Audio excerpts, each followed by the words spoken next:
श्री स्वामी समर्थ अध्याय 40. श्री गणेश श्री सरस्वती मातेला वंदन असो. श्री स्वामी महाराजांना नमस्कार असो. गुरु आपल्या सतिष्याला म्हणाले, आत्मा हे ब्रह्मरूप स्वयंज्योती अद्वितीय आनंद स्वरूप होय. सजातीय विजातीय तथा स्वगत भेदरहित असे ते स्वरूप आहे. परम कोमल स्वरूप आहे. सुषुप्तीतील आत्म्यांच्या शुद्ध स्वरूपाचे ज्ञानवल्क्य जनक संवाद रूप निरूपण मागील अध्यायात वाचले आहे. जे अधिकारी पुरुष आहेत, ज्यांनी यज्ञाधिक बहिरंग साधने केली आहेत, ते आत्मस्वरूप जाणण्यासाठी योग्य ठरतात, असे बृहदारण्यातही कथिले आहे. वैराग्य, नित्यानित्य विवेक, समाधी, षटसंपत्ती, मुमुक्षता ही चतुष्टय साधने श्रवण, मनन, निदिध्यासन व तत्त्व पदार्थांचे शोधन या एकंदर 8 अंतरंग साधनेच्या द्वारे आत्मा नित्य उपलब्ध होतो. संचल दिसणारे जड नाशवान पदार्थ हे आत्म्याहून संपूर्ण भिन्न आहे. असले अनात्म पदार्थ मुमुक्षूंना प्राप्त होणे योग्य नाही. याच कारणामुळे आनंद स्वरूप आत्म्याला श्रुती या परमगती नामे वर्णितात. चित्ताच्या शुद्धीसाठी ज्या साधनांचा उपयोग होतो त्याला बहिरंग, तर श्रवण आणि आत्मज्ञानासाठी ज्या साधनांचा उपयोग होतो त्यांना अंतरंग म्हणतात. या भूलोकी जितकी संपत्ती आहे त्याहून अधिक संपदा कुबेराची आहे, म्हणून कुबेराच्या वैभवास परमसंपदा असे म्हणतात. त्याचप्रमाणे आनंद स्वरूप आत्म्याहून अन्य अधिक संपदा नाही, म्हणून श्रुती आत्म्यालाच परमसंपदा कथिते. या आनंद स्वरूपी आत्म्याला सुषुप्तीमध्ये जीव नित्य अनुभवतो. त्या आत्म्याहून कोणतेही अनात्म पदार्थ दर्शनासाठी योग्य नाही, म्हणून मुमुक्षूंसाठी एक आनंदात्माच चिरकाल दर्शनासाठी केवळ योग्य ठरावा. याच कारणांमुळे श्रुती या निर्मल आत्म्याला परलोक असे म्हणतात. आनंद स्वरूप आत्माहून भिन्न अशा अत्यंत रूपवान स्त्रिया किंवा सर्व गुण संपन्न आज्ञाधारी पुत्र हे देखील जीवाचा परमलोक ठरत नाही. आपले शरीर जरी सुकोमल सुंदर रूपयुक्त डौलदार असले तरी ते परलोक नाही.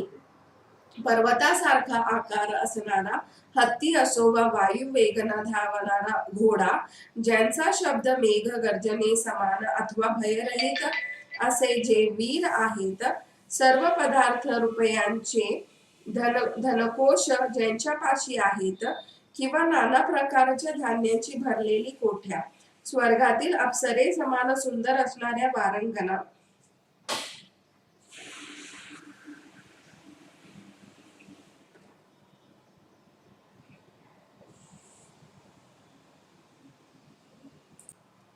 इंद्राच्या वैजयंत नामक घरासारखी अगणित घरे, सुंदर इंद्रायणी प्रमाणे मोहक असणाऱ्या स्त्रिया, धनधान्याने संपूर्ण नांदणारी आज्ञाकारी प्रजा, किंवा अनेक प्रकारच्या भोग साधनांनी युक्त अशी राज्ये, हे सारे देखील या जीवाचे परमलोक नाही.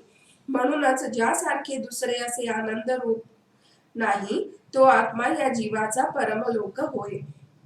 आत्मस्वरूप आनंद हा अखंडित असून सर्व लौकिक नंदाहूनही अधिक आहे. म्हणूनच श्रुती व अद्वितीय आत्म्याला परमानंद नामे वर्णिते.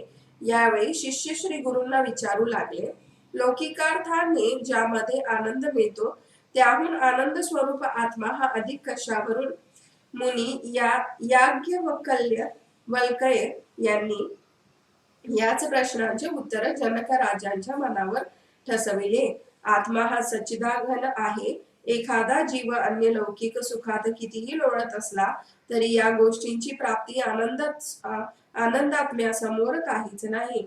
लेश मात्र आनंदसही तो प्राप्त करू शकत नाही. लेश शब्दाचा अर्थ येथे विचारात घ्यावा.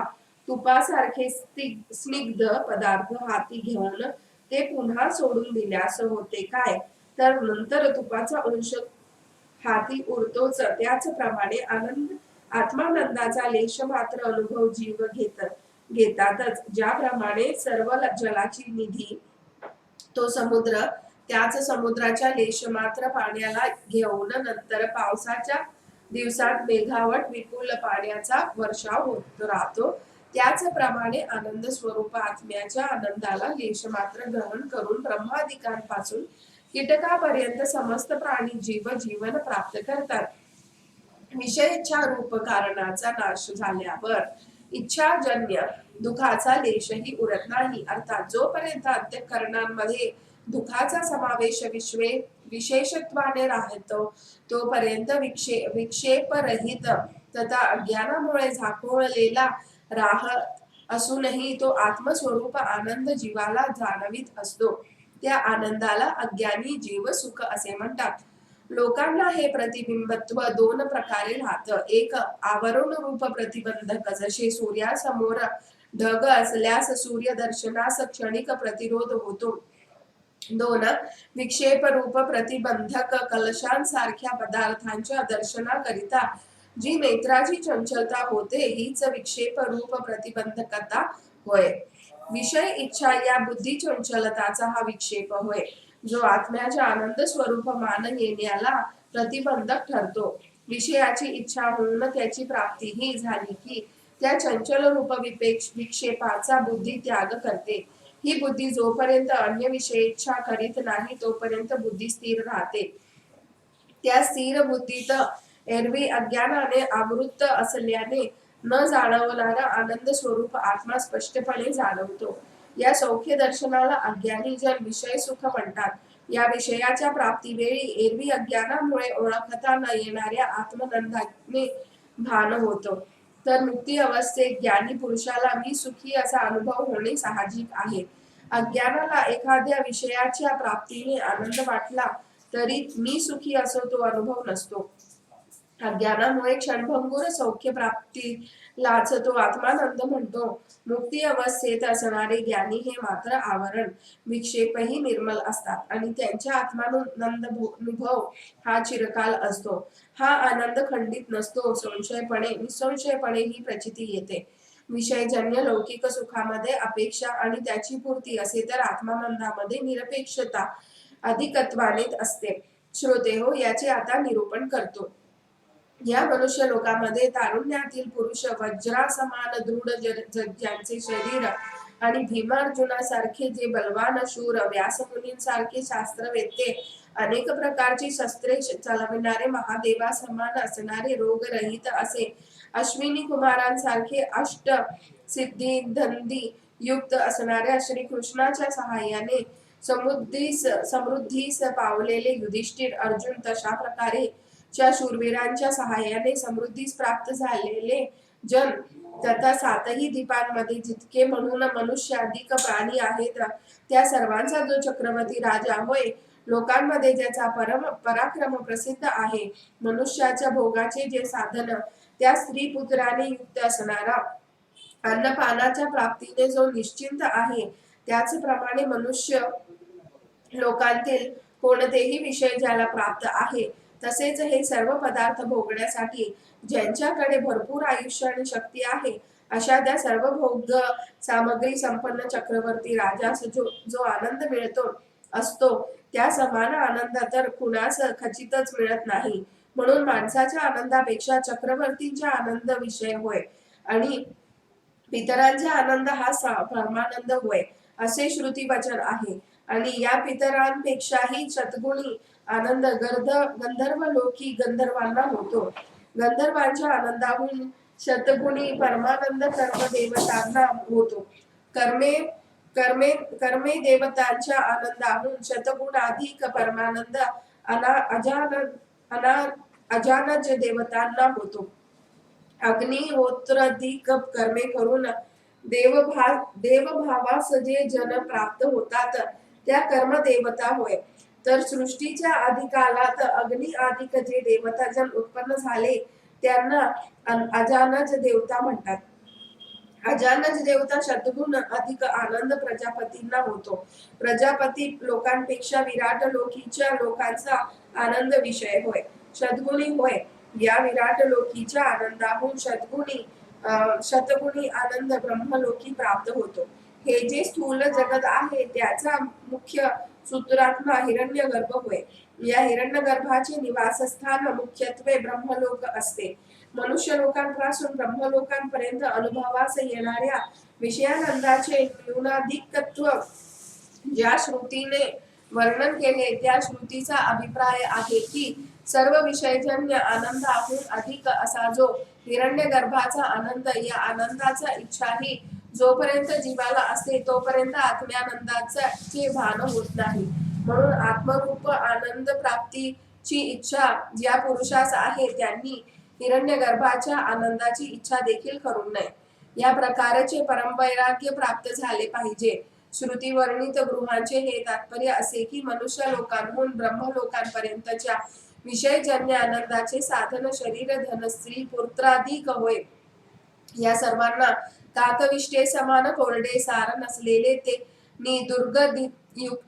दुर्गंधीयुक्त जाणावे. ह्यांपासून मिळणारे आनंद अत्यंत विरस असतात, त्याची इच्छा करू नये. हे जमेल तेच परमवैराग्य होय. ज्याला हे समजले आहे त्यालाच आत्मानंदाचा साक्षात्कार होतो.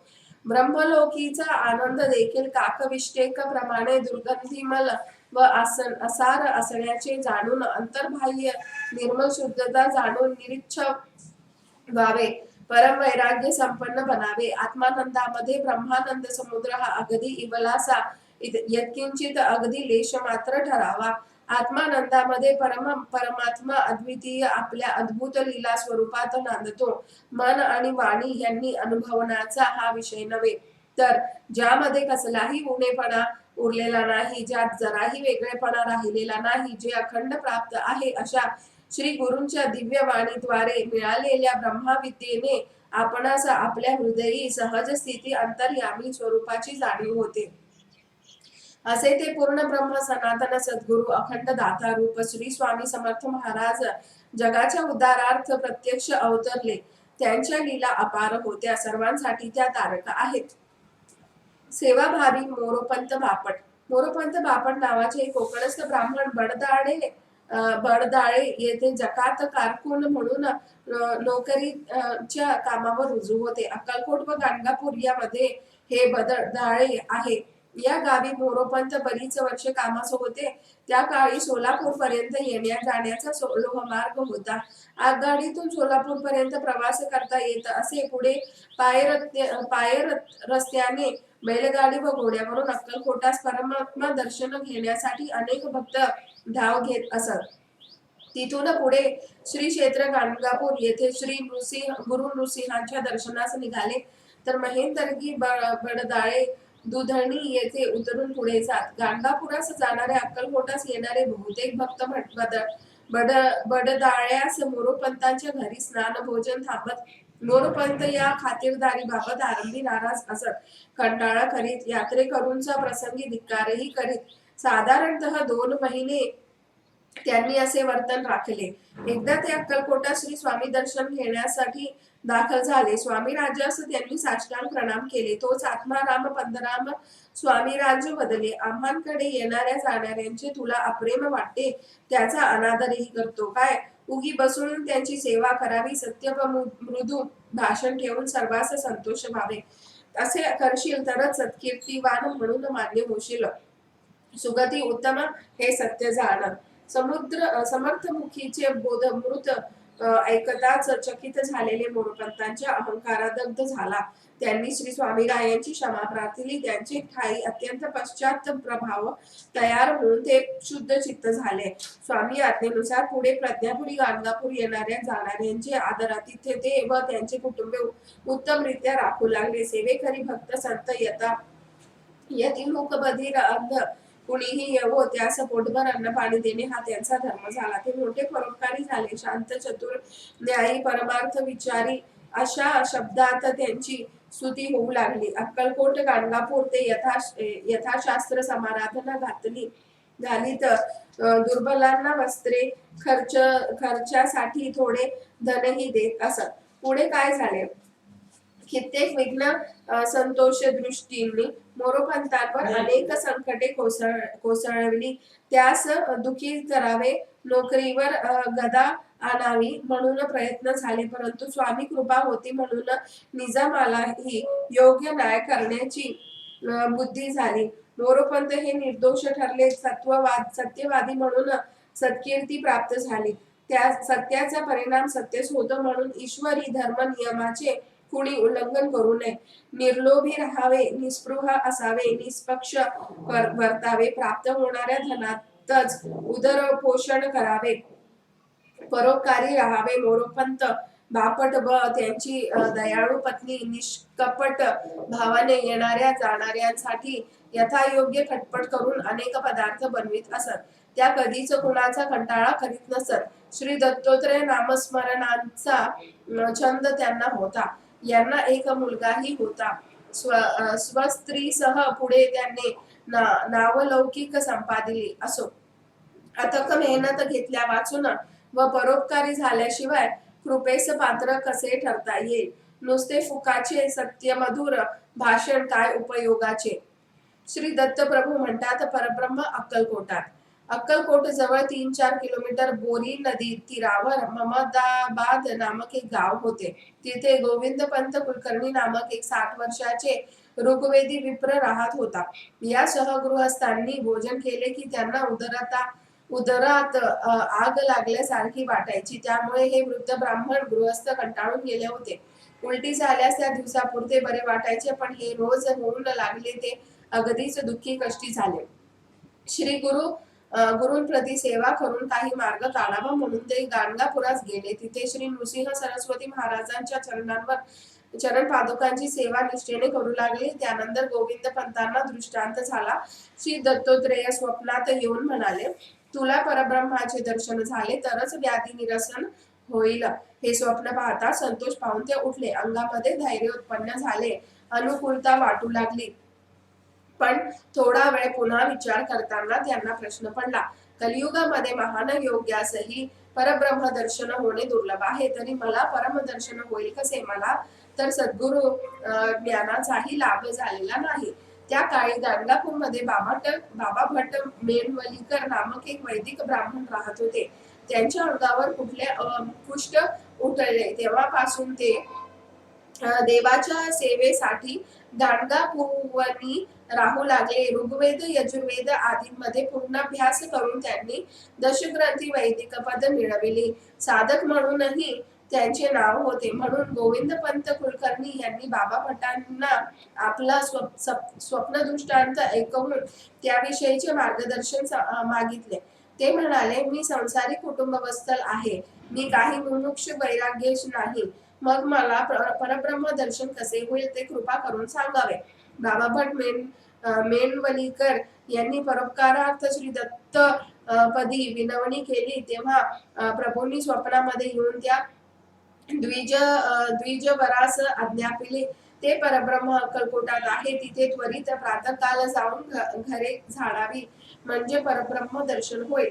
हे ऐकून बाबा पण जागे झाले. त्यांना फार आनंद झाला. त्यांनी हा शुभ दृष्टांत गोविंदपंतांना नैवेद्य कळविला. श्री दत्तात्रेय अर्थ कळताच श्री गोविंदपंतांना परम आल्हाद वाटला. मग महापादुकाचे विधियुक्त पूजन, नैवेद्य, ब्राह्मण समाराधना झाल्यावर यथाशक्ती श्री मनुश्री चरण वंदिले नी त्यांनी आज्ञा घेतली. बाबा भट मेणवलीकरांनाही प्रणिपात करून म्हणाले, आपण विद्वान पवित्र चित्त आहात. आपल्या पाशी विद्याभिमान बाबा भटांनी दिले विद्याभिमान लेश मात्रही जाणवत नाही, म्हणून आपला शुभ आशीर्वाद माझ्यासाठी सुखप्रद होईल. असे विनविल्यावर बाबा भटांनी दिलेल्या शुभेच्छा स्वीकारून गोविंदपंत गाणगापूरहून चालतच निघाले. वृद्धावस्था असल्याने शूल रोग सहन होत नव्हते. तरीही परब्रह्म श्री रंगमूर्तीच्या दर्शनाच्या उत्सुकतेमुळे ते वेगातच प्रज्ञापुरीत दाखल झाले. प्रत्येक घरात चौकशी करत निघाले. तेव्हा एका सत्शील ब्राह्मणाच्या घरी भक्त चोळप्पां समवेत मोक्षदा स्वामीराज खेळत बसले होते. एका पदार्थातून दुसरा पदार्थ वरचेवर काढत होते. त्याच्या अगम्य अतर्क्य लीलांचा अर्थ कुणास कळेल अशा त्या महत् परमहंस यतीश्वरास पाहताच भारावून त्यांनी साष्टांग नमस्कार घातला. आपण काही विचारावे असे त्यांची मनी आले मात्र उमारमण श्री स्वामीनाथ उद्गारले. गोमूत्र आणि गायीचे शेण 7 दिवस भक्षण केल्यास व्याधी निरसन होईल. पूर्वजन्मी एका वृद्ध गायीस गांजलेले छळलेले त्या पातकामुळे तुला पोटदुखीने पिडले आहे. हे ऐकल्यावर गोविंद पंतांना श्री स्वामी वचनाचा अनुभव मान्य झाला. त्या प्रत्यक्ष परब्रह्माच्या दर्शनाने गोविंद पंत विस्मयचकित झाले. परब्रह्म परमात्मा अंतरसाक्षी देवादिदेव स्वामी राजांच्या वचनानुसार गोविंद पंतांनी 7 दिवस गोमय व गोमूत्र प्राशन केले. त्या दिवसातच त्यांची घोर असह्य व्याधी समूळ नाहीशी झाली. उदर शूळ गेले, खाल्लेले अन्न पचनी पडू लागले, वांती होण्याचे प्रसंगही संपले. ब्रह्मदर्शनाने गोविंद पंत आरोग्यवंत बनले. श्री स्वामी राजप्रभूंचे दर्शन घेऊन ते म्हणाले, हे जगदीश नारायण, आपण प्रत्यक्ष ब्रह्मस्वरूप आहात. जगतहितार्थ प्रकट होऊन प्राणी मात्रांना तारत आहात.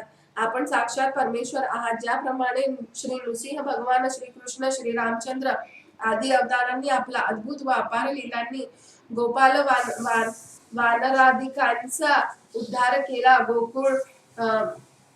गोकुळ, वृंदावन, मथुरा, द्वारका, अयोध्या, लंकापुरी आदी ठिकाणच्या गणित दायी वृक्ष पाषाणांनाही उद्धारिले. समुद्रावरही जड पाषाण तारिले.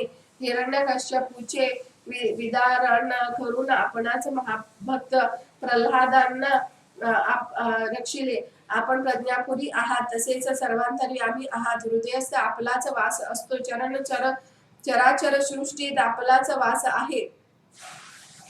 आपण सच्चिदानंद आहात. ज्यांच्यावरील विक्षेपाचे आवरण नष्ट झाले तर त्यालाच हृदयस्थ जनार्दनाची भेट होते. भगवंत आपले चरित्र गहन आहे. आपल्या कृपेविना ते कुणास कळणार नाही. असे स्तवन करीत त्यांनी श्री योगींद्र पूजन केले. यथाशक्ती ब्राह्मण भोजन करविले. सेवेकऱ्यांनाही योग्य तितके अन्न अर्पण करून ते ममदा बाधेस परतले. त्यांच्या वंशजनांनीही पुढे अक्कलकोटात येऊन स्वामी सेवा करण्याचा क्रम कायम राखला. यांचे नातू अक्कलकोटाच्या बुधवार पेठेत त्यांनी पूजा अर्चनेसाठी उपस्थिती दर्शविली. श्री गुरुलीला ही अशी अलौकिक आहे, मानवाला त्याचा पार लागणार नाही. एका मार्गशीर्षात प्रतिवर्षी दत्त जयंती उत्सवा काळमध्ये सामील होण्यासाठी गावोगावचे भक्तजन जमा झाले. त्याच काळात दुष्काळानेही डोळे बटारले होते. पाण्याची मानवा होती. चोळप्पा, श्रीपाद भट, केशव रामचंद्र देशपांडे पाणक्या यांनी स्वामीरायास निवेदन केले. 300 भक्तांना पुरेल इतका अन्न शिजविले आहे, पण प्रसादासाठी गर्दी फारच झाली आहे. जवळपास 3000 हजारांची भक्त मंडळी प्रसादात तितष्ट आहे. इतके लोक एवढ्या अन्नात भोजन कसे करतील? श्री स्वामी महाराजांनी सर्वत्र कटाक्ष टाकला. त्यांच्या हातात हिंगलूज मातेकडील एक कडे होते. त्यांच्या सभोवर देवता वस्ती करत होत्या. ते काढून केशवांना देत म्हणाले, हा अंबादेवीचा रौप्य टाक आणि कडे पूर्ण पोळीच्या राशीत टाक.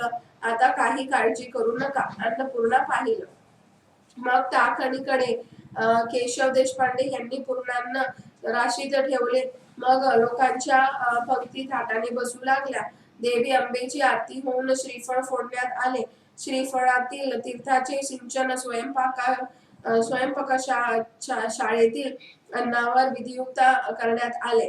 अन्न वाढण्यास सुरुवात झाली. सुरुवातीसच 2000 भक्तगण श्री दत्तोत्रेय जयंतीच्या प्रसादार्थ बसले. पुष्कळ तुपादी अन्न अर्पण करण्यात आले.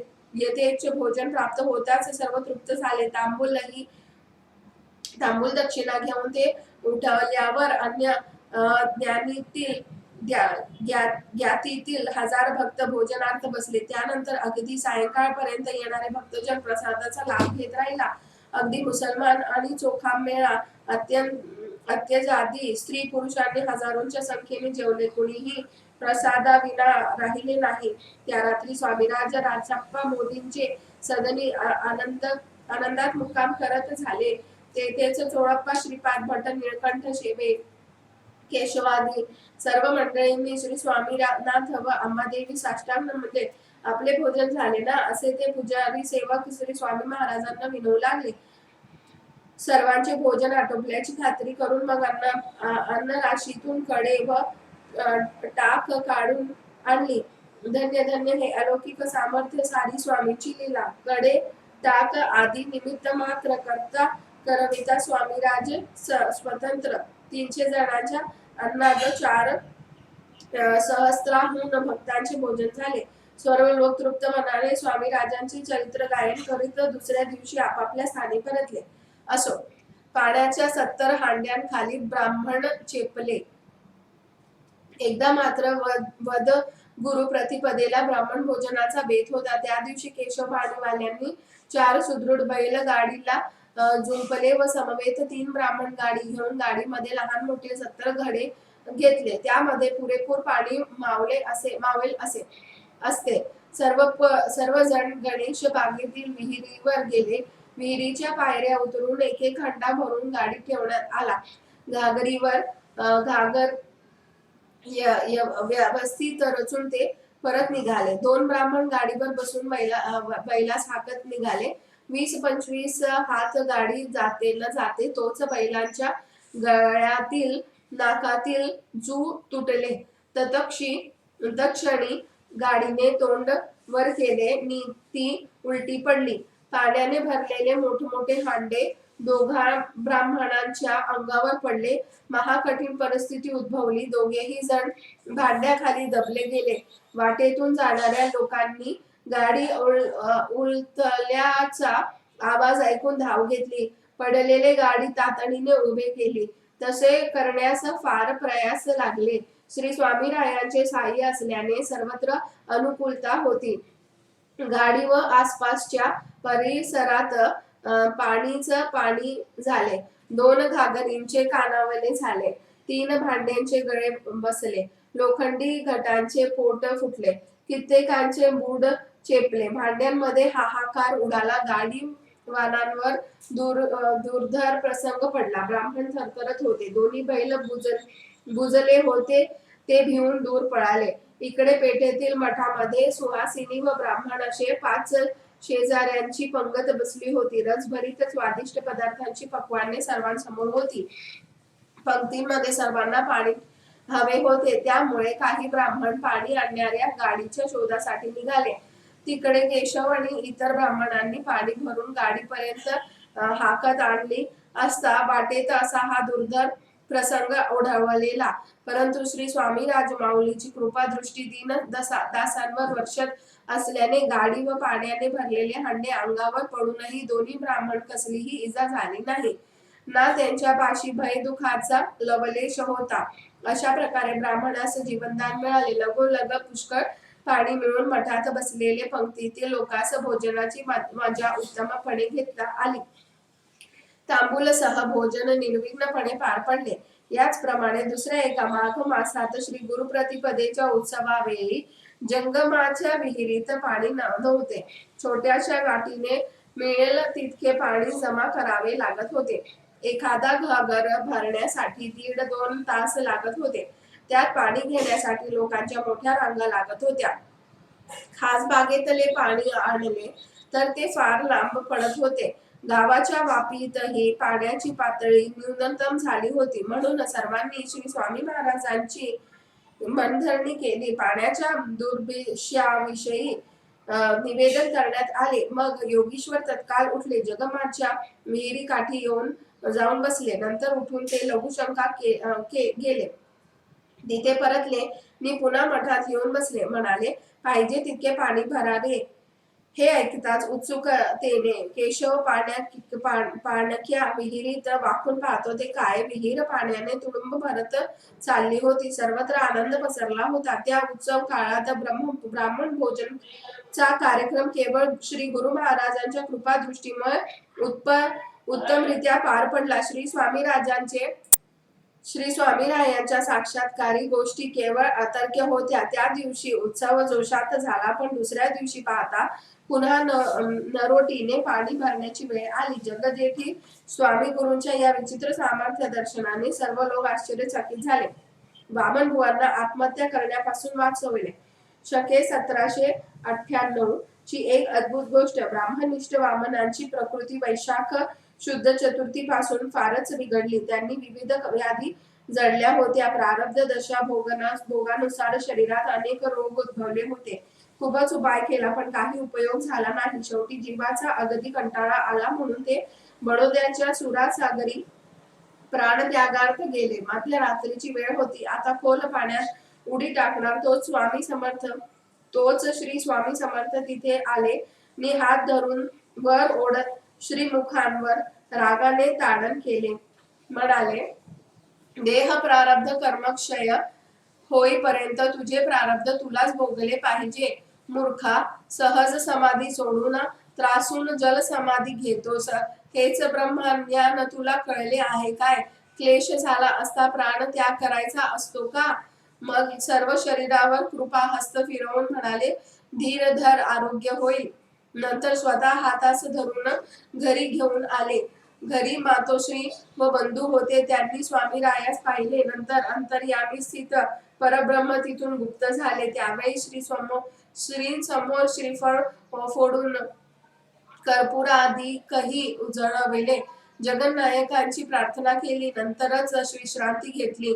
त्या रात्री चांगली झोप लागली. आरोग्यातही समाधानकारक सुधारणा वाटली. तेव्हापासून विविध व्याधींचे शमन होऊ लागले, परंतु संधिवात मात्र राहिला. पुढे मार्गशीर्ष शुक्ल पक्षात अक्कलकोटास गेलो, तेव्हा श्री स्वामीराज नुकतेच मेंदर्गीहून आले होते. पेठेतील मठामध्ये मंचकावर बसले होते. त्या वर्षी अन्नाचीही वानवा होती. कारभारी पंच म्हणत होते, काय करावे आता? सफेद भाताचा प्रमाण वाढवून यंदा ब्राह्मण भोजन आटोपावे. श्री प्रभू स्वामीनाथ कारभारी पंचांना ताडकन म्हणाले, पांढरे तुकडे तुमच्या घरी श्राद्ध असेल त्या दिवशी करा. नैवेद्यासाठी पोटभर तूप गुळ द्या. हे प्रभू वचन ऐकून सर्वजण विस्मित झाले. दुसऱ्या दिवशी एका मोठ्या गृहस्थ भक्ताने अगणित शिध्या समान आणून अर्पण केले. ज्या योगी सर्वच भक्तांना तूप पुरणपोळीचे यथासित भोजन मिळाले. त्या काळचा दुष्काळ फारच मोठा होता. अशा दिवसातही सेवेकरी जनास पोटभर पक्वान्न भोजन मिळत होते. श्री स्वामी कृपेने मुळे अन्न पाण्याची किंचितही तूट पडली नव्हती. दत्त विसरा. त्यावेळी महाराजांनी दृढ बोध केला आणि नंतर स्वतः खासबागेत जाऊन बसले. तेव्हा दर्शनासाठी सहस्त्रावधी लोक जमले होते. श्रीमूर्ती प्रसन्न वदन झाली होती. भागीरथी गाय आपल्या कल्याण वत्सासह उपस्थित होती. तिच्या समीप पायी खंडावा घालून त्या हाती कमंडलू घेऊन अवधूत मूर्ती उभी होती. म्हणू लागले, अलख अलख माये घे. त्या वेळेस ते आश्चर्यचकित दर्शन पाहून समस्त जण आपल्या मुखातून दत्तमाय म्हणू लागले. तेव्हा स्वामी प्रभूंच्या मुखातून वचन आले, दत्त विसरा. पुढे म्हणाले, श्वान भुंकुज उपाशी मरतील. नंतर मला प्रसन्नतेने बोध केला, ब्रह्मांडामध्ये काही होवो जावो सारे स्वस्त आनंदात असावे हे बरे. निर्विकार निर्विकल्प स्थितीने राहावे. एकदा जीव ब्रह्मैक्य झाला, उपाध्या गेल्या की मग जीव घेणे जलादी समाधी हवी कशाला? देह क्लेश झाला तरी कधी घाबरू नये. निर्गुण पथाने चालले असता कसले विधी निषेध. 60व्या वर्षी कार्टा दिला. इतक्यात एक मोरे नामक मराठा स्त्री आपल्या भाविक पतीसह तिथे आली. 60 वर्षांची होऊन तिला पुत्र संतान नव्हते. उभयतांनी श्री स्वामी समर्थांना दंडवत घालून श्रीफळ अर्पण केले व हात जोडून प्रार्थिले मात्र. हा गे कार्टा असे म्हणत समर्थांनी बाईंच्या पदरात श्रीफळ टाकले. स्वामी राजकृपेने 22 वर्षभरात पुत्ररत्न झाला. अशा त्या श्री स्वामीराजांच्या अद्भुत अनंत लीला किती वर्णाव्या. प्रत्यक्ष शारदा जरी अवघ्या धरणीवर श्री गुरु लीला गुण स्वतः सर्वदा लिहिली तरी त्या सच्चिदानंदाचा पार कुणास लागणार नाही. तथापि श्री स्वामी समर्थांच्या लीला भाविक जनास माहीत व्हाव्यात म्हणून श्री गुरु सत्तेनेच हे तारक श्री गुरु लीलामृत वर्णित आहे. अशा प्रकारे ब्रह्मनिष्ठ वामन विरचित वेद स्मृती पुराणांच्या अर्थाचे हे मथित असलेले श्री गुरु लीलामृताचा हा गुरु शिष्य संवाद 40वा गोड अध्याय संपूर्ण होत आहे. श्री स्वामी समर्थ.